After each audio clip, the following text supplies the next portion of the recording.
I really like making these paper folded gift pouches because of the fact that they're so easy to make, they're so easy to store.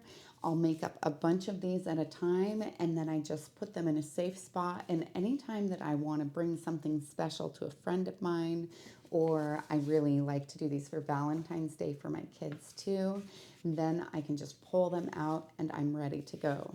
Now I do prefer to use the double-sided paper because if you just have the single-sided paper, then you end up with a really big blank spot right here. You can use that and put like a button on there or a paper flower or even just a sticker or something like that if you wanted to. But I tend to prefer to just do the double-sided because I feel like it just works a lot better that way. This is also a nice one for the kids to do because it really is so easy. It's just a matter of doing a little bit of folding and a tiny bit of glue. So the way I make these pouches is first I choose a double-sided piece of paper. I really like the ones that have flowers on them for the ones that I'm making around Valentine's Day. And then I just want to take it and fold it in half from corner to corner. Now I try to be very careful at this point to make sure that it's perfectly lined up.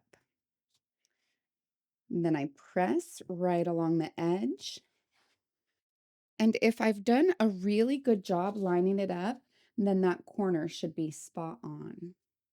Next, I like to put just a little mark at the 5-inch point. This isn't strictly necessary, but it does make it a little bit easier to make sure that you get to the right spot. I'll then fold the corner up to my mark, hold it in place, and run my hand along that folded edge until I get to the back.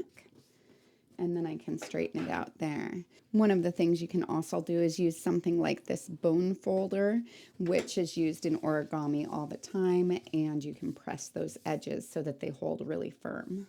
Then I take the opposing corner and I want to take it up and line up that edge with the other one that's there. And this will usually end me just before that mark. I press it nicely and then I press it flat.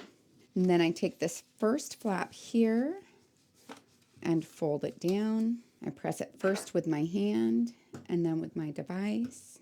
And it usually ends somewhere around where that one does. It should be at that same angle. And then I open it up a little and I'll put just a little dab of glue on the one corner and I'll hold it down until it cools some and remove any of the strings from it. And then I'll put another dab of glue on this corner. I don't want to do very much, just enough to hold it. And then I hold it there until it's dry, just like the other one. Then I'll go back and I'll put just a little dab here. And I'll fold that down, hold it until it's dried, and it's so simple. And you can see just how perfect this is for putting everything together and giving it as a Valentine gift.